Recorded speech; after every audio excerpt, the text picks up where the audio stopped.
It's only been a couple of minutes, but guess who I found? Andrew Gray! Yay! He's amazing. And I just, really folks, I was gonna name a couple of books that he's done, but seriously folks, if you've not heard of this man, stop what you're doing, hop your butt to Room Center Press's webpage and pick up everything that he's ever written. Now. So speaking of all of the things you have written, what is your most recent release? My most recent release is called Biochemistry. It's a new adult story. It takes place at Dickinson College, which is in Carlisle where I live, and it's a jock and a nerd. Yeah, I was a nerd. Of course, I was a nerd, and what nerd didn't walk around campus, afraid of the jocks, but also saying, "Oh, I want him. I want him." So it was sort of my fantasy. My own college fantasy was the whole nerd thing. I was the nerd. I know the feeling. Oh wow. And okay, so some people might not be familiar with the actual genre. The difference between new adult and young adult is? I don't know. What a great answer. No, young adult is before 18. Okay. The new adult, so this is the 18 to 22-year-old, I think, is considered new adult. Okay. When I wrote the book, I wasn't even thinking new adult. I was just thinking I'm going to write my story, and it just happens to get classified in a couple of areas as new adult. That has to be a new thing. I know you've probably gotten this question a bajillion times, but I'm going to ask it again. Sorry. Because you have the release schedule of a friggin' monster. You can pull out amazing quality books and do so many in a year. Having met you, you're like a bouncing ball of energy. So that I'm already answering my own question. But how do you produce so much in a year? It's discipline. Ooh. No, dude. It's discipline. Go on. So your muse has a whip. That's good to know. My muse has a whip. His name is Oscar. Oh well, I'd like your muse to meet my muse. No, I'm very disciplined. I do have a full-time day job, but generally I disappear into the cafeteria for an hour and I'll write 1,000 words at lunch. So I have a very set routine and I'm very disciplined. So the writing comes first. So, when I'm not working, I write, I get home after work, I write for about 2 hours. Generally, I try to get another 1,000 words in before dinner. Nice. Dominic makes dinner. He brings up dinner, we have dinner together, we'll end up watching probably an episode of The Big Bang Theory. Love Sheldon! And then, I love being a big old and then I'll write another 1,000 words and hopefully then I'll be done for the day. Now, if I have edits to do, they come afterwards. Wow. Yes, edits come afterwards. The other things come afterwards. The writing has to come first. That's the way that I can keep things moving. Okay, that's awesome. So I've even written, I didn't get my daily goal yesterday. Aww. I wrote 2,000 words instead of 3,000 words yesterday. I'm just gonna hate you for a little bit. Okay, I'm done. It's like, I would kill for your discipline. So far, you recently, this is not like your first trip to Georgia in a couple of months, because you were down in Savannah for a bit. So right, I was at Authors After Dark in Savannah in August. So I was in Savannah in August. Which is my hometown, so it was like, you must have been melting. It was wonderful. It rained a lot of the time I was there, so I was there with another author, we were having a good time, we took one of the carriage rides through Savannah, and we had a ball because it was cloudy all day. It was 85 degrees in August. And cloudy, so there's no sun. So there was no sun, so we had the most wonderful day. It was the one day we had free. We took the carriage ride, it was like 85 degrees, so yes, it was wet, it was damp, but we had a gorgeous time. It was wonderful. We went to the Pirate House for dinner and I had pecan fried chicken. Oh, okay, I come to the South and the first thing I did was I wanted fried chicken. Because in the North, they can't do fried chicken. The fried chicken is greasy and it's terrible. No. So here, it was just wonderful. So I went to Gladys Knight's for dinner, and then I went to Gladys Knight's for lunch the next day. Okay, the next time you go to the Gladys Knight's, find me, because I lived here for 7 years, have never gone. It's only 2 blocks away from here. I know, like you're so Only close. 2 blocks. So close. I could just go for lunch right now, but I don't want to go alone. Folks, chicken and waffles. Seriously. Chicken and waffles. Which is an amazing combination. Like it's just. Chicken and strawberry waffles is Okay. what they had yesterday. It was incredible. I'm about to drool on my tablet. Stop it. So Halloween is coming up. It is October. Do you have any plans for Halloween? No, not really. Not really. No. Halloween for me isn't a big deal. Dominic loves it. He does the pumpkin carving and all that sort of stuff, and I do the trick-or-treaters, but mostly if I can get away with it, I pawn it off on him and go upstairs and write. Halloween for me just isn't a big deal. The writing comes first. The writing comes first.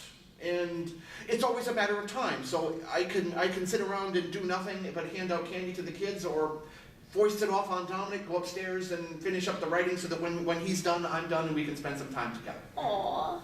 So for new and upcoming writers, I mean, I swear this is not a question I've, pulled out of my head for personal reasons. Okay, yeah, it is. For new and upcoming writers, do you have like any sort of advice for just getting things out? The one thing that I seem to see with new writers is they obsess about what they're doing, which is natural. It's new, so you're trying to make sure you get everything right. Okay, write your story.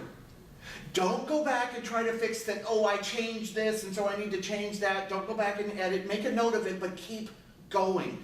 Get through the story. Get your draft done. You can always change it later. But if you don't get it done, you don't get it on the paper, then you also don't get the end of, I did it. I got to the end, I wrote my story, and I did it. Get to the I did it.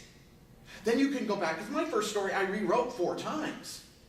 Because it was my first story. It wasn't that good, and then I fixed it, and then I fixed it, and then I fixed it, and then I fixed it again, and reworked it, and that's okay. But get it done. Get your story done. Get it down. Get the ideas down. Okay. Okay. Using advice. Get yourself to that. Hey, I did it. I can actually do this. Get to the I did it. Mm-hmm. Gotta write that down somewhere. In the Q&A earlier, you and Zara had different opinions about what writer's block meant. And for you, it was when you lose your inspiration. So how would you go about, if you have that moment, getting your inspiration back? Well, I'm lucky. I've never actually lost it. Writer's block isn't something that I've ever had or ever dealt with. The only time I've actually not been able to write is when I was sick. I had a major case of the flu for a week and just had no energy. Couldn't even get up off the sofa. I went from the sofa to the bed, and the bed to the sofa, and that was it. Ooh. So it was the longest time I've actually gone without writing. Was a whole week, and that was all there was. The biggest thing is that ideas are all around. You just have to find them and pluck them. Okay, they're like fruit, but you have to find them. The trees are everywhere. You just have to know, recognize them, and use them. That's amazing.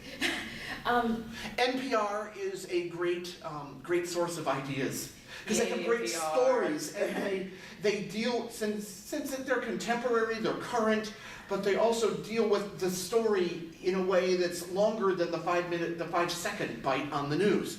So they're great. They're great for detail. They're great for inspiration. You just have to look for them. Awesome. I do have you've done your share of Q&As, and I'm not just okay. So not also counting the one that you just finished. What has been your favorite question that someone has ever asked?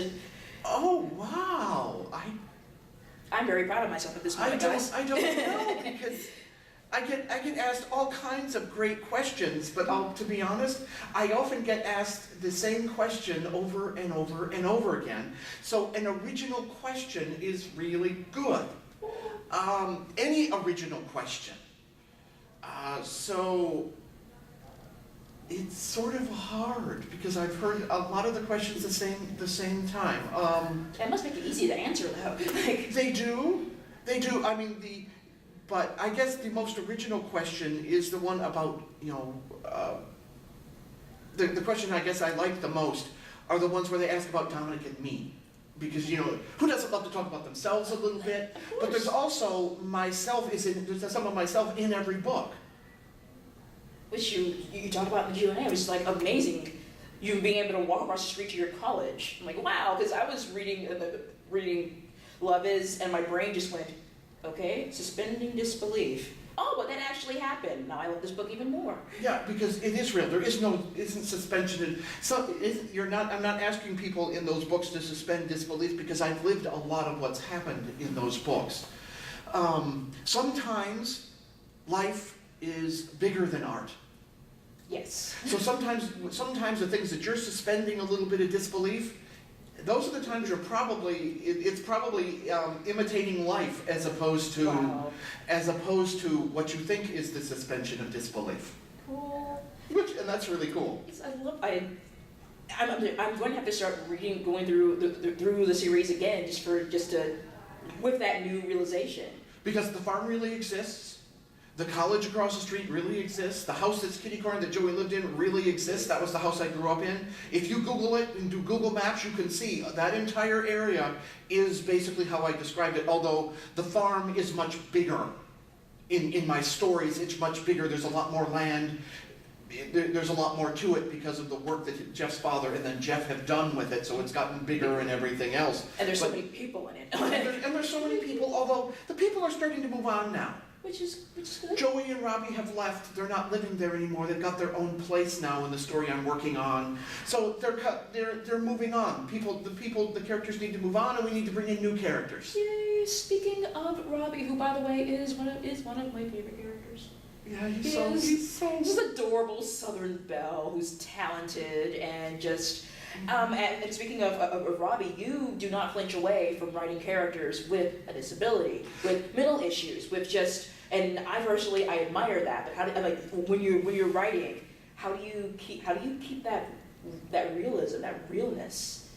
Well, one of the recent releases is Love Comes in Darkness. Yes. And Love Comes in Darkness is told entirely from the perspective of a blind man. Which is amazing. So I spent some time in my own house blindfolded and with Dominic leading me around and telling me where things were and pacing out the house. Wow. That's a method writing right there. Well, if you're going to be able to do something like that, you have to understand it. You can't write what you really don't know. So you have to get the perspective of how someone would feel if they were left on their own. If they could not see and were left on their own and just left somewhere. Which is, oh God. Yeah, which was very traumatic. But I had to understand that feeling so I could write that feeling. That is. Wow. And one of the biggest thrills is I wrote A Helping of Love a number of years ago. Mm-hmm. And it has a character that's in a wheelchair. Yes. And I got a note from a reviewer who also happens to be a really wonderful reader. And she told me that she loved the book and that I got the part about the wheelchair exactly right. That is so cool. When I was growing up, I had a lady across the street. Her name was Carol. Carol has passed on now. Mm-hmm. And Carol had polio and was in a wheelchair. And she was a good friend. So I understood what it's like to be in a wheelchair and trying to get in and out of a car. Shifting yourself from the wheelchair to the car.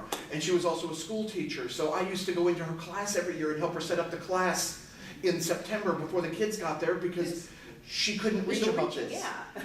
So, and the room had to be set up and everything else. So I used to go in and set up and do bulletin boards and all that sort of artsy-fartsy stuff. We used to have all kinds of fun. Oh, that is so cool. You write what you know. But you write what you know. Now, as people, we know a lot more than we think we do. Okay? Because all of our experiences, all of our life experiences can be put into the book. So you've traveled. Yes. You visited places, so you can put those in your books because you know about them. You can also research. I've never been to Syria, but Crossing Divides takes place in Syria. But I did a lot of research, and I also got lucky in that a friend of ours, or a friend of a friend is a more accurate description, who teaches at Penn State, used to be is an expert on immigration and refugee status and law at the United Nations. What? Yeah, so you find these people, and they can help you with the detail. That is. If you can imagine it and then get the detail right, you're gold. Oh, okay. Well, you have actually branched out into YA, which, and I love this. I love that your pen name is Jeff Lawton. Jeff Lawton, and I love how you have managed to work in his announcement that he's writing into the Love Is series. It's completely genius. Where did this idea come from? I need to know. Mary Calm told me that I had to write a YA.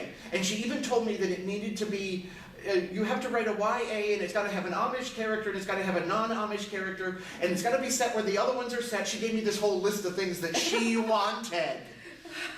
So Mary's fault. We have to blame Mary. We have to blame Mary. But yes, there's just something about Mary. Oh gosh. Didn't do Now that. I'm going to have, I'm totally telling on you, that's amazing. Oh, she already knows. Okay. She already knows. So I got the idea that I was going to write this story, and I started writing the story, and then I got the idea, okay, I want the pen name to be Jeff Lawton. Yeah. And it's set in that world, sort of. It's set in a completely different set of town. You don't see any of the characters. It's not that sort of thing. Mm-hmm. But Jeff writes it, and then he dedicates it to Eli and Jakey. And I wanted it to have a feel like one of the Love Means stories, but with younger characters. When I wrote it, I had a difficult time deciding what language I was going to use, and decided I was not going to talk down.